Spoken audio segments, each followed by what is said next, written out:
மயிலாட் பார்த்துட்டேன். வாழ்த்து ராஜமுருகன், உண்மையாகவே ரொம்ப நல்லா பண்ணியிருக்க. இது என்ன சொல்கிறது, ஒரு சசி சார்கிட்ட படம் பார்த்துட்டு வெளியில் வந்தோடனே சசி சார் நேற்று அவர்கிட்ட சொன்னேன், என்ன சொல்கிறதுன்னு தெரியல, நன்றி சார் அப்படின்னு சொன்னேன்.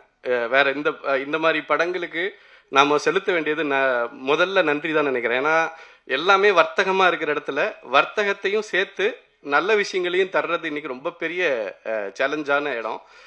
அதை சரியாக செய்கிறதும் அதை அது தொடர்ந்து வெற்றி அடைகிறதும் ரொம்ப முக்கியம். ஸோ அந்த வரிசையில் கிட்டத்தட்ட இங்கே முன் வரிசையில் உட்காந்துருக்கிற எல்லா இயக்குநர்களுமே அந்த விஷயத்தை எந்த நெருக்கடிக்கு நடுவுலையும் தன் சாயம் போகாமல் செய்யக்கூடிய படைப்பை தரக்கூடியவர்களாக இருக்காங்க. அந்த வகையில் ராஜமுருகன் எனக்கெல்லாம் முன்னோடி. பத்திரிகையிலையும் சரி அல்லது படம் எடுக்க வரதுலையும் சரி என்ன மாதிரி கதைகள் சொல்லணும், எப்படி சொல்லணுன்ற இந்த விஷயங்களில் எந்த இடத்துலையும் நெருக்கடிகளோட போய் தொலைஞ்சு போயிடக்கூடாது அப்படிங்கிறது, இது எல்லாத்துக்குமே ராஜமுருகன் பல வகையில் முன்னோடி. அந்த மாதிரியான விஷயம்தான்.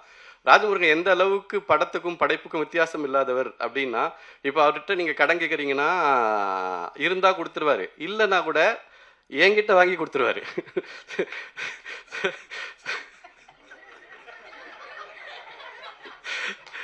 அவருக்கு கொடுக்கணும், அவ்வளவுதான். ஸோ அந்த மாதிரி ஒருத்தர் அதை திருப்பி கொடுக்கணும் அப்படின்ற சிந்தனை கூட அவருக்கு.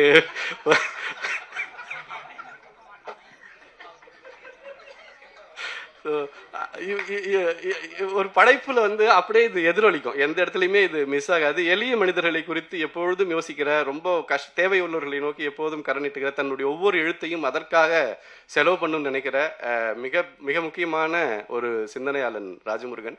ஸோ அந்த சிந்தனைக்கு துணை நிற்கிறது, அந்த சிந்தனை இவ்வளோ பெரிய பிரம்மாண்டமாக மாறுறதுக்கு இது பண்ணக்கூடிய சசி சாருக்கு நான் ஏன் நன்றின்னு சொல்றேன்னா, அது இந்த ஒரு படத்துக்கு மட்டும் இல்லை. இப்போ இந்த சூழல்ல ஒரு ஹீரோ முஸ்லீம் கேரக்டர் பண்றது இட் இஸ் நாட் ஈஸி. நீங்க அப்படி கதாபாத்திரத்தை எழுதுறதுக்கே 100 தடவை யோசிக்க வேண்டிய இடத்துல இருக்கும். ஒரு அயோத்தி அப்படிதான் இன்னைக்கு மனசுல நிற்குது. எந்த காலகட்டத்தில் அந்த படமும் அந்த கேரக்டரும் வருதுன்னு முக்கியம். நந்தன் எந்த காலத்துல எந்த காலகட்டத்தில் அது வருதுன்னு முக்கியம். அப்படிதான் மயிலாடியும் பார்க்குறேன்.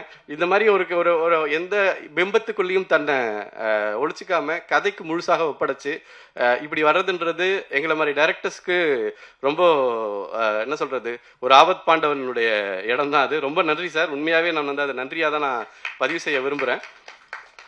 இப்போ சசி சார் இந்த இடத்துல ஒரு போஸ்டரில் இருக்கிறப்போ இந்த படத்துக்கு போகலாம் அப்படிங்கிற ஒரு இது எல்லாருக்கும் வருது இல்லையா, அந்த பலத்தை இந்த மாதிரி கதைகளுக்கு அவர் கொடுக்குறாரு அப்படிங்கிறது ரொம்ப வரவேற்க வேண்டிய ஒரு விஷயம். தொடர்ந்து அவர் அதை செய்யணும், அந்த வெற்றியை நம்ம அவருக்கு திரும்ப தரணும். நம்ம இந்த மாதிரி செய்யறதுக்கு இது ரெண்டுமே ஒரு மியூச்சுவலான விஷயம் அப்படின்னு எனக்கு தோணுது. அதே மாதிரி குரு சோமசுந்தரம் சொன்ன இதை நான் வழிமொழிகிறேன். சைத்ரா நம்ம தவற விடக்கூடாத ஒரு நடிகை, ரொம்ப ரொம்ப அற்புதமாக பண்ணியிருக்காங்க. அந்த கேரக்டருக்கும் அவங்கள நேரில் பார்க்கறதுக்கும் சம்மந்தமே இல்லை. அந்த ஊரில் வாழ்கிற ஒரு பொண்ணாவே அவங்க அந்த படத்துக்குள்ளே இருந்திருக்காங்க. வெர்சடைல்னு சொல்லக்கூடியதில் பார்த்தீங்கன்னா இந்த டீமில் 2 பேர் இருக்காங்கன்னு நினைக்கிறேன். ஒன்று குரு சோமசுந்தரன் சார், அவர் இதில் ஒரு கதாபாத்திரம் பண்ணியிருக்காரு. கிட்டத்தட்ட அவர் இதுக்கு முன்னால் பண்ண கதாபாத்திரமும் அதுவும் ஒரே மாதிரி தான் இருக்கும். ஆனால் ஒரு பாடி லாங்குவேஜில் அதை அப்படியே கம்ப்ளீட்டாக மாற்றி வேற ஒன்றா தரக்கூடிய, அதை மறக்கடிக்கிற ஒரு வித்தை தெரிஞ்ச ஆகச்சிறந்த ஒரு நடிகர். ரொம்ப சந்தோஷம், அவர் இந்த இதுக்குள்ள ஒரு பெரிய பங்களிப்பை கொடுத்துருக்காரு. அடுத்த வெர்சடைல் நம்ம ஷான் ரோல்டன். என்னன்னு எடுத்தீங்கன்னா, போன வாரம் பார்த்தீங்கன்னா வித் லவ், இந்த வாரம் பார்த்தீங்கன்னா மயிலாட்.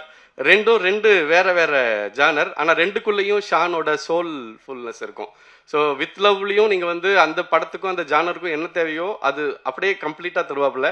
அதே தான் மயிலாட்னுடைய கிளைமேக்ஸில் ஒரு சாங் இருக்குது. அது நான் இந்த கதைகளை எப்படி பார்க்குறேன்னா, இந்த படங்கள் எப்படி பார்க்குறேன்னா, இது ஒரு டீடாக்ஸ் பண்ணுதுன்னு நினைக்கிறேன். இந்த சொசைட்டியில் நம்மளை சுற்றி இருக்கக்கூடிய விஷயங்களில், இப்போ சாப்பிட்ற விஷயங்களில் எதாவது தப்பாயிடுச்சுன்னா நம்ம டீடாக்ஸ் பண்ணிக்கணும்னு நம்ம நினைக்கிறோம் இல்லையா.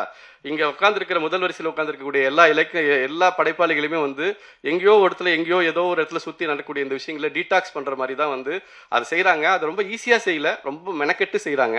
நம்ம எல்லாரும் சேர்ந்து கை கொடுத்தோன்னா அது இன்னும் கொஞ்சம் அந்த பயணம் எளிதாக இருக்கும் அப்படின்னு நம்புகிறேன். இந்த மாதிரி படங்களை முதலீடு போட்டு இதை கொண்டு இதை இது பண்ணுறதுக்கும் பெரிய நன்றியை சொல்லணும். தயாரிப்பாளருக்கும் பெரிய நன்றி.